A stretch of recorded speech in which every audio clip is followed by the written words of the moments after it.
Magandang araw po sa ating lahat. Ang tatalakayin natin ngayon ay itong tungkol sa issue ng pag-grant ng absolute pardon kay Pemberton. Bago natin tatalakayin ang isyung ito, inanyayahan ko po kayong lahat na mag-subscribe sa aking YouTube channel. I-click lang ang bell button para ma-notify kayo sa mga susunod na mga videos na i-upload ko dito sa aking YouTube channel. Bago natin tatalakayin in detail itong absolute pardon na ibinigay ng ating presidente kay Pemberton, kailangan mo nating malaman itong concept na executive clemency. What is executive clemency? It refers to the commutation of sentence, conditional pardon, absolute pardon, which may be granted by the President upon the recommendation of the board.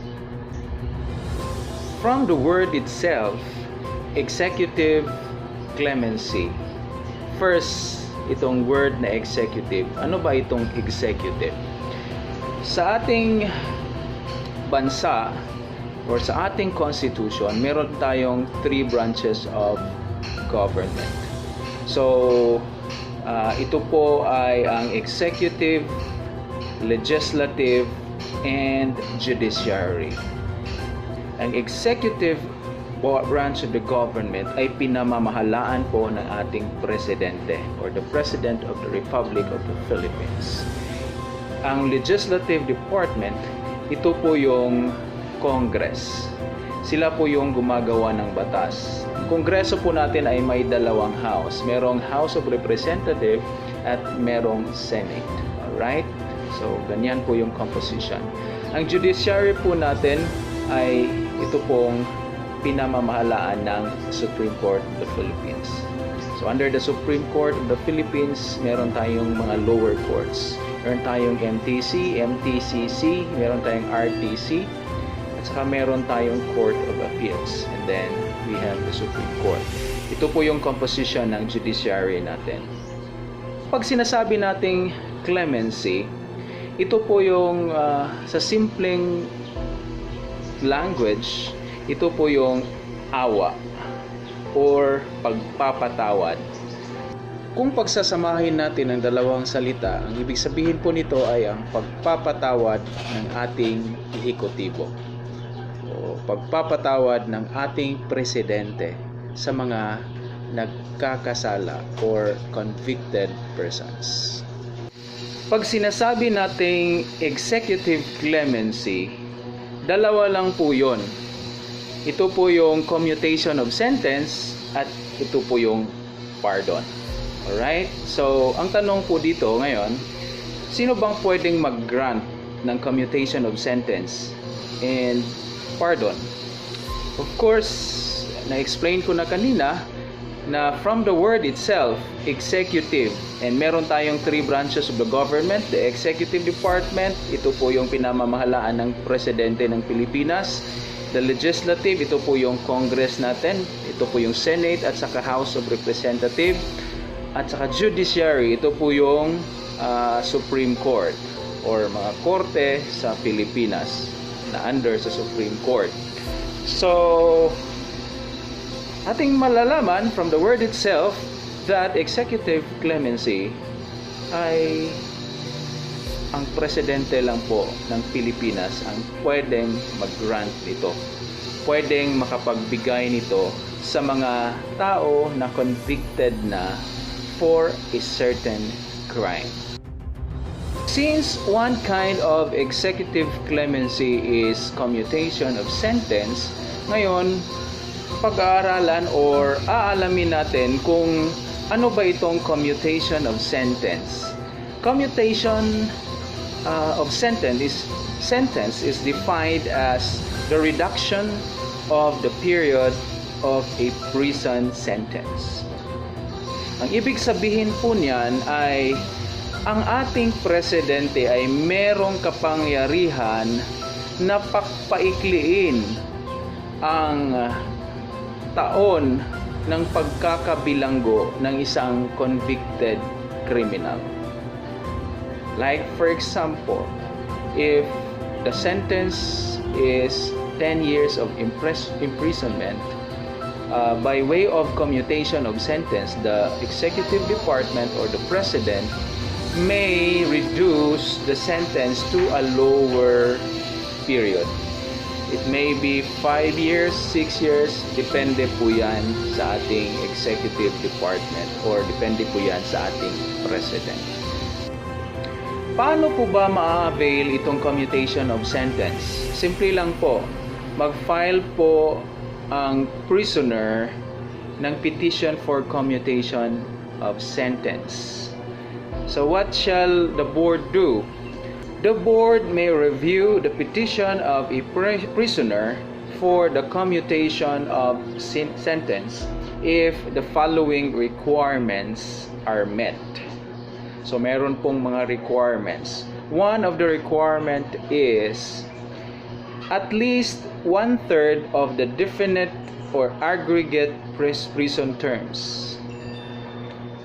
Alright? So, yun po. Nakapag-serve na po ang prisoner or ang convicted person at least 1/3 of the definite or aggregate prison term. Second, kung ang prisoner or ang convicted person nakaserve na siya ng at least 1/2 of the minimum indeterminate or aggregate minimum of the indeterminate prison terms. So yun po ang pangalawang requirements. Third requirement is ang prisoner or ang convicted person must have served at least 10 years for inmates sentenced to 1 reclusion perpetua or 1 life imprisonment for crimes not punishable under Republic Act 7659 and other penal laws. So ano po ba itong Republic Act number 7659? Ito po yung batas na nagpapataw ng parusang kamatayan or death penalty for certain heinous crimes. Pang-apat, ito po yung mga prisoner or convicted persons who have served at least 13 years for inmates whose indeterminate and or definite prison term were adjusted to a definite prison term of 40 years. In accordance with the provisions of Article 70 of the Revised Penal Code.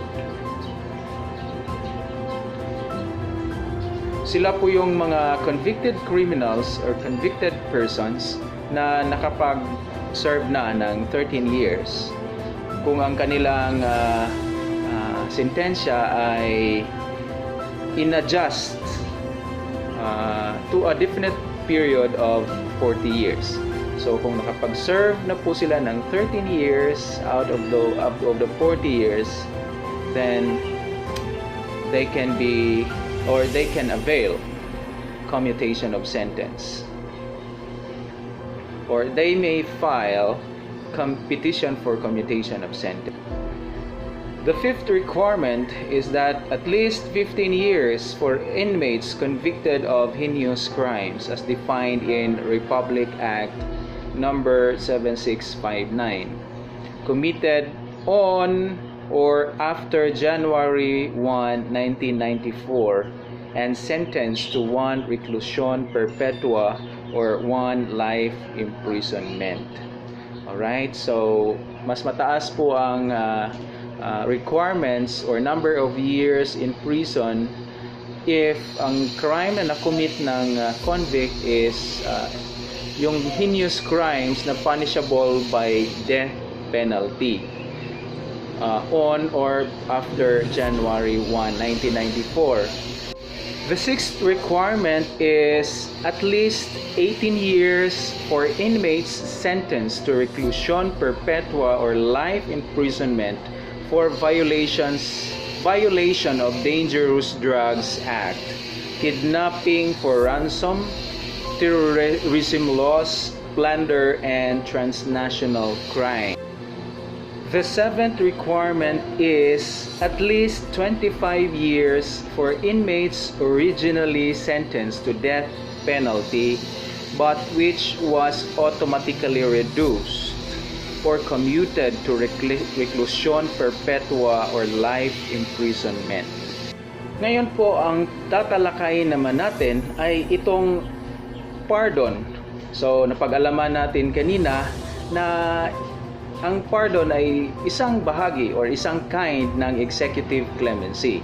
So, nadidiscuss na po natin kanina kung ano yung commutation of sentence at sino po yung qualified na mag-file ng petition for commutation of sentence.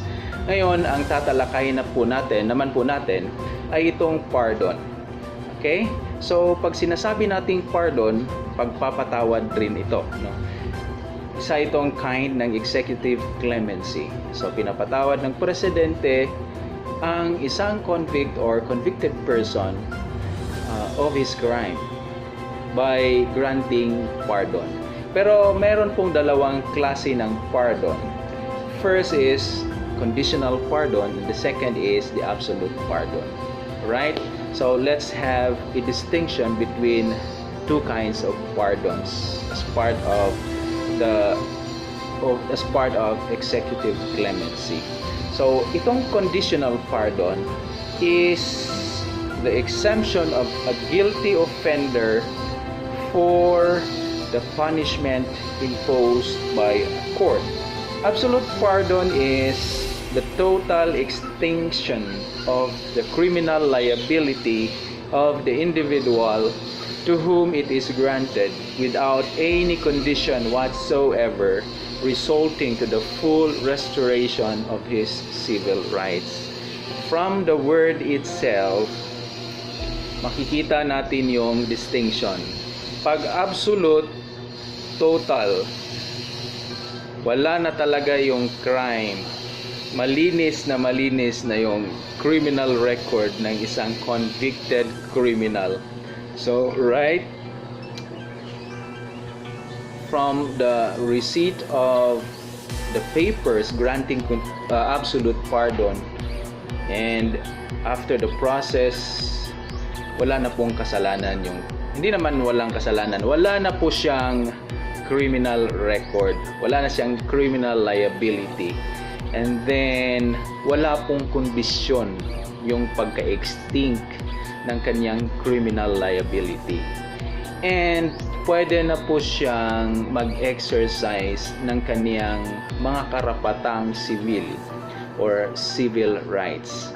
Parang nabalik na sa kanya yung karapatan niyang bumoto, karapatan niyang mag-enter into a contract, karapatan niyang or parental authority niya over his or her children. Lahat ng rights, civil rights na dapat niyang ma-exercise ay babalik sa kanya by virtue of absolute pardon granted by the Executive Department for the President of the Republic of the Philippines. Ito po yung pardon na ginrant ni President Duterte kay Pemberton. Ito po yung absolute pardon. Alright, so I hope na malinaw po tayo dyan na yan pong pardon na yan, yung ginrant ni President Duterte kay Pemberton. So, ibig sabihin po niyan, after na-receive ni Pemberton yung paper granting absolute pardon to him and all the process have been undertaken, then wala na po siyang criminal record. Na-extinct na po yung criminal liability niya. Alright? So, at bumalik sa kanya yung kanyang mga karapatan or civil rights. So, yun po ang effect ng absolute pardon. As compared to conditional pardon, the conditional pardon does not automatically extinct criminal liability of the convicted person if the condition is not satisfied. So, yung prisoner or convicted person, if he is granted with conditional pardon, under pa rin siya sa supervision ng parole board. So, hindi po siya totally liberated or totally free from any liability or criminal liability, and his or her civil rights is not yet restored. So, yun po yung pagkakaiba. Sino-sino po ba yung may right or may karapatan or pwede nang mag-file ng petition for conditional pardon? Sila po yung mga prisoner who has served at least 1/2 of the maximum original indeterminate and or definite prison term. So, malinaw po yan. Pag nakaserve na sila ng at least 1/2 of the maximum original indeterminate and or definite prison term, ayun, pwede na po silang mag-file ng petition for conditional pardon. So, let's say for example, ang kanilang maximum prison term is 10 years. Right? So, pag nakaabot na po siya ng 5 years, nakapag-serve na po siya ng 5 years or more than 5 years in prison, ayun, pwede na po siyang mag-file ng petition for conditional pardon. Ngayon, sino po ba yung pwedeng mag-file ng petition for absolute pardon? Ang sinasabi po ng batas, one may file for absolute pardon if the maximum sentence is served or granted final release and discharge or court termination of probation. So, sila po yung nakapag-serve na ng maximum ng kanilang sentensya or binigyan na sila ng final release or discharge ng court, or kung nag-apply sila ng probation, terminated na yung probation nila. May issue po tayo dito. Bakit? Ating nalalaman or sa discussion ko kanina, si Pemberton ay qualified lang doon sa conditional pardon kasi he only served 1/2 or more sa kaniyang sentensya. Ang kaniyang sentence ay I think parang nasa 6 to 10 years of imprisonment. So maximum niya is 10 years. Nakapag 5 years lang siya or more than 5 years na nag-serve ng kaniyang imprisonment. So bakit absolute pardon ang binigay sa kanya?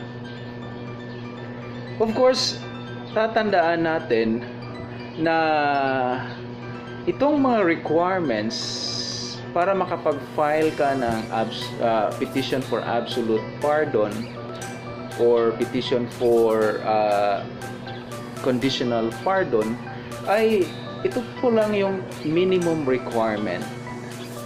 Of course, if Pemberton nakapag-serve na siya ng 1/2 ng kanyang sentence, of course, qualified na po siya mag-file ng petition for conditional pardon. Pero ang power po ng pag-grant ng pardon ay discretionary upon the President of the Republic of the Philippines. Ngayon, kung gusto ni Presidente na i-grant sa kanya is absolute pardon, sino bang pwedeng mag-question doon?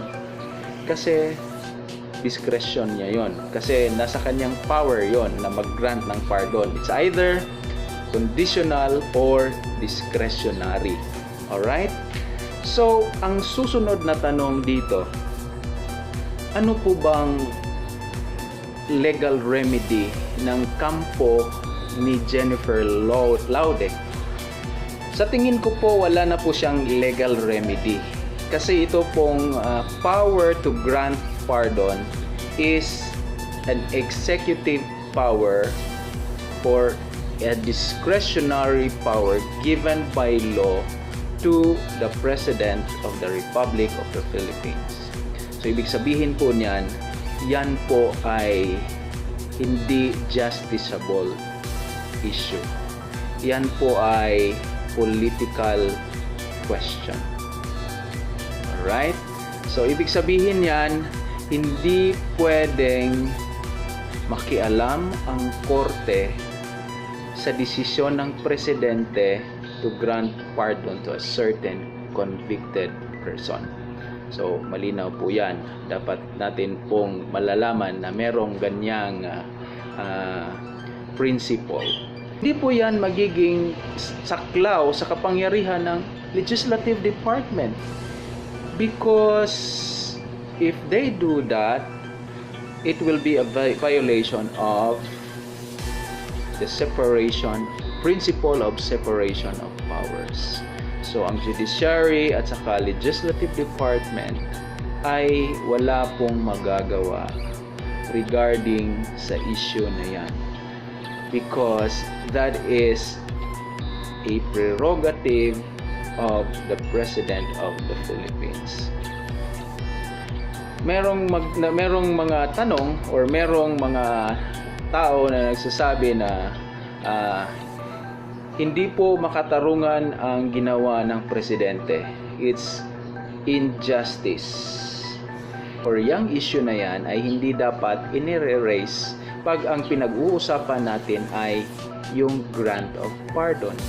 Kasi pag sinasabi natin na hustisya, nasa hukuman po yan. Ang korte ang magdi-determine kung ano ang just based on evidence. I hope meron kayong natutunan sa discussion natin for today. Sana po ay kahit konting takeaway lang from it. Masaya na ako kahit konti lang. Kahit hindi nyo ma-absorb or mag-grasp lahat ng mga sinasabi ko kasi technical naman talaga ang bagay na ito. So I am not expecting you to have a grasp 100% of what I was saying or what I was discussing. Masaya na ako na at least 1, 2, or 3 points na nagigets ninyo. Yun, at least meron kayong takeaway after ninyong mapanood ang video na ito. At salamat po at binigyan nyo ako ng time or binigay nyo ang inyong time sa panunood sa aking video. And I hope you continue to support with my upcoming videos na akin pang i-upload sa mga susunod na araw. So, wag po kalimutan mag-subscribe at i-click ang bell button para notified kayo sa mga upcoming videos na aking i-upload. Kung meron kayong mga katanungan, just don't be ashamed or don't be shy to key in your questions in the comment sections of this video. At yan lang po, maraming salamat at magandang araw po sa ating lahat.